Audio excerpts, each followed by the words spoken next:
Bienvenue pour ce nouveau programme, bienvenue pour Face aux fiches.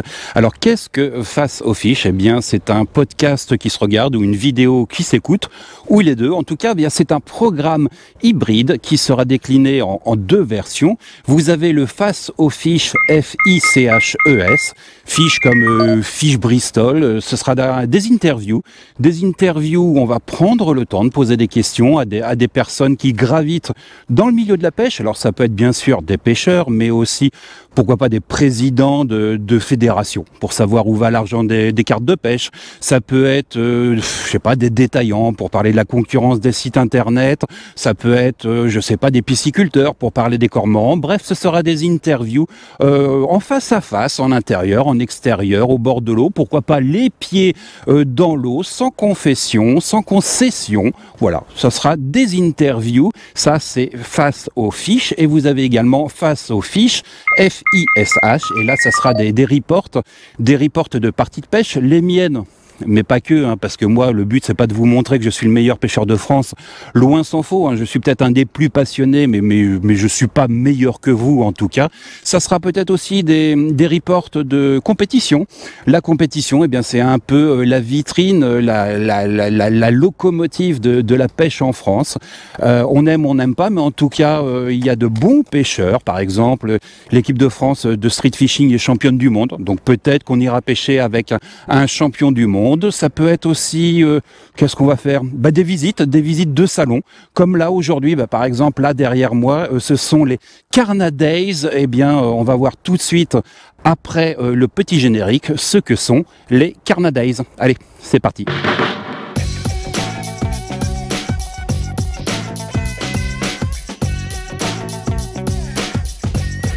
Les Carna Days, eh bien, c'est quoi? C'est, hop, pardon monsieur.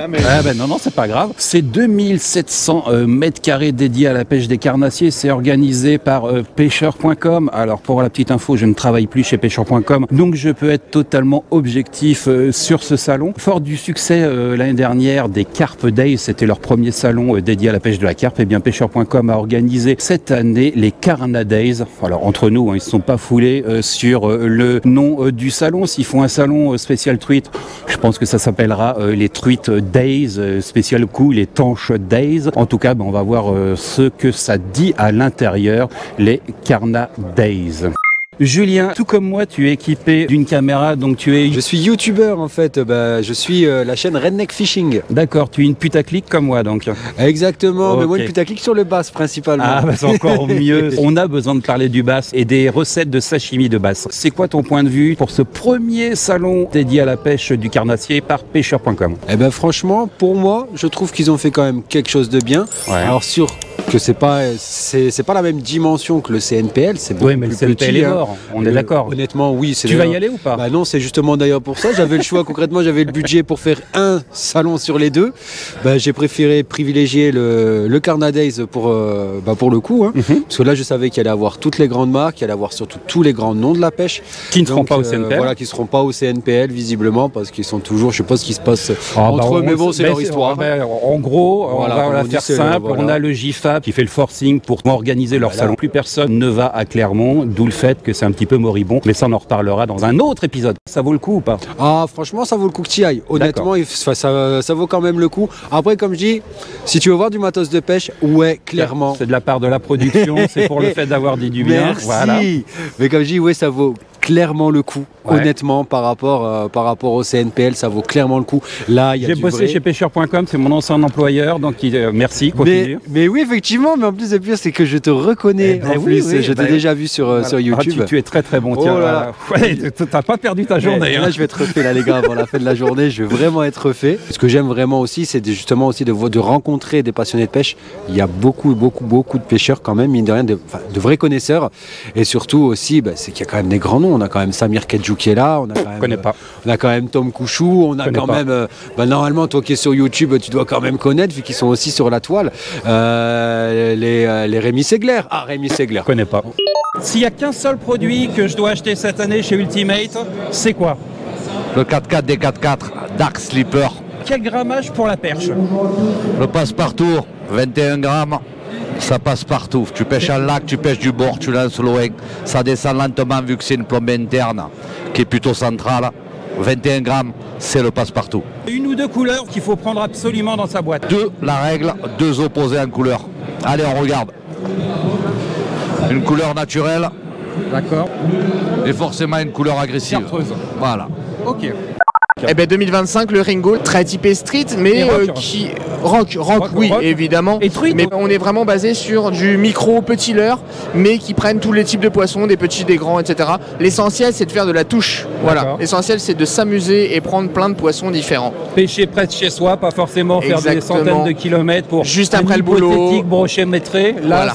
t'as de l'eau près de chez toi, tu pêches localement, tu te fais plaisir. Exactement, même des rotangs, des chevennes. L'essentiel, c'est d'avoir la touche.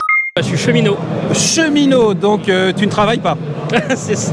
D'où le fait que tu sois ici aujourd'hui au Carna Days. Je suis de nuit en fait. Ah, tu es de nuit, d'accord. Donc tu dors au travail la nuit. Ce qui est pas mal.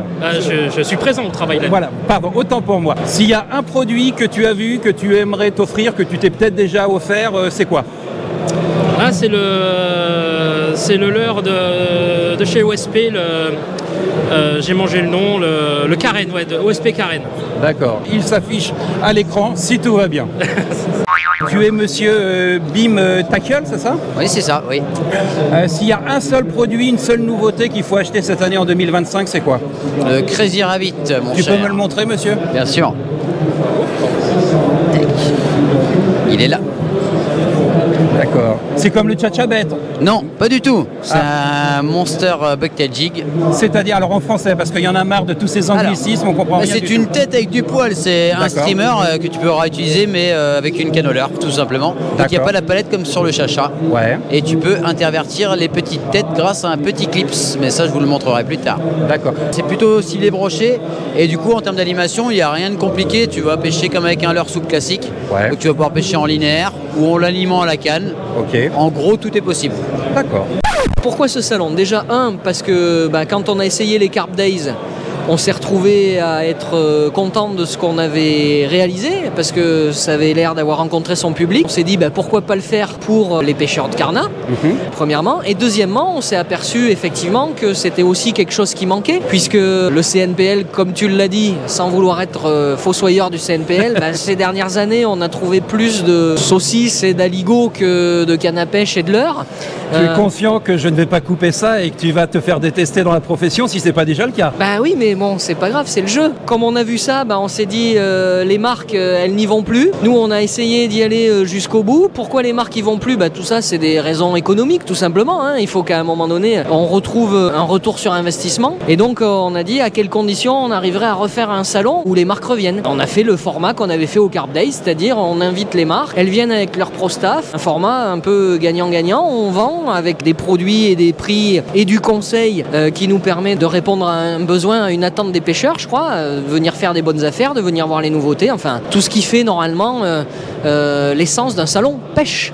En 2025, ce qu'il faut avoir chez Fish Connection, c'est un moulinet de la marque Bates. Ce sont des moulinets fabriqués à partir d'un bloc d'aluminium aéronautique, bâti monobloc. Quoi l'avantage d'un bâti monobloc? C'est d'avoir de plus de rigidité. D'accord, ouais. Et de la solidité, évidemment. Ok. Et donc, rigidité, ça veut dire on gagne en résonance aussi en pêche. C'est plutôt des moulinets pour des pêches fines ou pas forcément? On peut pêcher le broc Bien sûr, jusqu'aux silures. Jusqu'aux silures, oui, d'accord. bien sûr, on a des modèles jusqu'aux silures.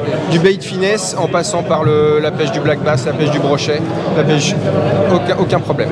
Ça sera un produit Berkeley, ça sera le Cull Shad. C'est un shad déjà armé. Voilà, c'est un shad prémonté. Ouais. Donc avec ce système d'arrachage. D'accord, ok. On voit que ça déchire. Montage pas le shallow. En grosse taille, 79 grammes. Ouais. Le montage deep, 110 grammes. Et il y a deux tailles. Il y a la petite version. Ok. Pareil. Alors en shallow, j'ai pas le grammage en tête, mais ça doit être une trentaine de grammes. Et ça en deep, s'affichera en dessous, j'irai vérifier sur internet. voilà. Et en deep, 50 grammes. Innovation. Ce nid d'abeille, déjà qui va donner une certaine souplesse, mais résistance. Et surtout, on va pouvoir emprisonner le fameux gulp. Le fameux gulp qui va rester dans ses alvéoles. D'accord. Et voilà, c'est un vrai plus pour l'attractant. Je suis venu pour prendre des informations par rapport à Navicom, parce que moi je suis plus Humminbird. Ouais. Et après pour voir les nouveautés de mes marques préférées comme Ilex ou Gunky. Je voulais prendre des renseignements pour les cannes qu'il me fallait pour pêcher en vertical ou en linéaire. Et j'ai été très bien renseigné, c'était top. Les deux grosses nouveautés cette année, c'est les Explore. D'accord. Donc ça existe en 9, 10 et 12 pouces. D'accord. Ça remplace les Solix. Les Solix, ah donc c'est haut de gamme. C'est entre le Helix et l'Apex. D'accord, ok. Et du coup la Mega Live V2 qui vient en complément de la Mega Live V1. D'accord. Qui va être plus typée pour les sharpshooters. Donc on a une gamme RTF. RTF ça veut dire ready to fish, prête à pêcher. D'accord. Donc c'est déjà armé machin, il y a un rattle dedans, c'est formidable. Sachant que c'est décliné une version roach, quand les prédateurs sont plutôt sur les poissons blancs. Donc version gardon, roach, hein, voilà, donc un peu chiant tous vos anglicismes, mais bon je traduis, c'est pas grave. Mais disons qu'on va appeler ça poisson blanc, parce qu'à chaque fois qu'ils sont ou sur des ablettes ou des gardons ou des petites brèmes, ça marche bien. Et puis quand ils sont sur les perches, ce qui arrive très souvent en fin de saison, et plutôt coloris perche. Donc à chaque fois c'est décliné dans plusieurs coloris ghost ou solide, c'est-à-dire translucide ou opaque, pour faire plaisir à Stéphane Durand-Robin et tous les vieux. Qu'est-ce que je fais là? Déjà, je suis venu voir plein de copains. Ouais. Il y en avait. Et il y en avait un petit paquet, D'accord. c'était cool. Je suis venu voir des produits aussi, il y en avait aussi. Ouais. D'accord. Quelques nouveautés. Et c'est peut-être aussi un avant Clermont aussi, de prendre la température, peut-être de choses que je verrai pas Clermont. Tu es un peu le papa du bass en France. S'il y a un produit bass en 2025 qu'il faut avoir dans sa boîte, c'est quoi? Alors là, sur la nouveauté Sakura, on a le Cover Bladed Jig, donc qui est un chatterbait, un bladed jig, avec une petite nouveauté, c'est on a installé une élytre en titane dessus, ce qui va permettre de pouvoir prospecter des zones plus encombrées qu'avec un chatterbait classique. Sur le bladed jig, c'est une première et c'est plutôt pas mal. Donc voilà, on propose ça sur une taille cette année et il y a la deuxième qui arrive là, qui est déjà développée. Autre question, j'ai un nouveau programme qui s'appelle Face aux fiches et il y a des interviews de pêcheurs ou de personnes qui travaillent dans le monde de la pêche. Est-ce que tu aurais un peu de temps pour qu'on fasse cette interview ensemble? Ben non, tu sais bien que là je suis vraiment très pris maintenant et je suis très difficile à booker. Donc, ouais, mais pas forcément là tout de suite, ça peut être au cours de l'année. Hein. Ah, non. Et l'année hors de question. J'ai vu ce que tu faisais, ça me convient pas du tout. Tu es has-been. Je fais pas les poubelles si tu veux, ça fait quand même pas mal de fois que tu nous vends ton comeback, c'est à chaque fois un échec. Donc je vais essayer de garder ma dignité et franchement là je me sens pas obligé maintenant que tu as changé de boutique. Avant je le faisais pour faire plaisir à tes employeurs, j'aime beaucoup. Non. Donc je vais pas te mentir, ça n'arrivera pas. Je t'aime beaucoup, mais je t'ai déjà beaucoup trop vu. Est-ce que tu voudrais que je t'interviewe pour connaître ton boulot de designer de l'heure? Franchement? Non. J'aime pas l'orange, donc désolé. Même si on parle de ton Mac, Non, c'est bon. Ça m'intéresse pas, je crois que t'as fait ton temps, même si je le connais pas parce que c'était trop ancien. Mais non. Maintenant, faut laisser passer aux Jones, tu vois, t'es plus à la page. Ça fait 10 ans que tu fais ça, je pense qu'il est temps d'arrêter, non? Évidemment non, Stéphane. Bah attends, tu nous as tellement fait chier chez Pêcheur, on est super content que tu sois parti. Désolé. Et aller au moins à la pêche tous les deux, ça me ferait plaisir parce que ça fait des années qu'on se côtoie. Non plus. Et aller à la pêche tous les deux? Ah non merci, t'es gentil mais... Mais si ça te fait vraiment plaisir, j'ai un super plan pour pêcher les goujons à la gratter. T'as un poisson de prédilection? Ah oui. C'est quoi? Black bass. Le bass, ah, j'adore le bass. Tu voudrais qu'on aille à la pêche ensemble?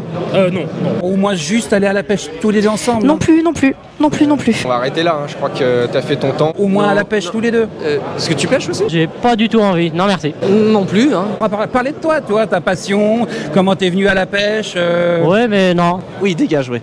Que dire sur les Carna Days? Succession de stands où les principales marques présentaient leurs nouveautés 2025 ou leurs best-sellers, le tout avec des pro-staff qui étaient là pour vous accompagner, pour vous conseiller, pour trouver le bon produit qui correspond justement à vos attentes ou à votre technique de pêche. À l'extérieur, vous aviez un espace nautique où il y avait des moteurs, des sondeurs que vous pouviez même tester sur l'eau puisqu'il y avait des équipages qui pouvaient vous embarquer. Un salon les pieds dans l'eau, un salon qui permet de voir du matériel, qui permet de tester du matériel, qui permet d'acheter du matériel parce que c'est une des grandes frustrations des différents salons où on voit beaucoup de matériel mais qu'on ne peut pas acheter et là vous pouviez faire votre shopping.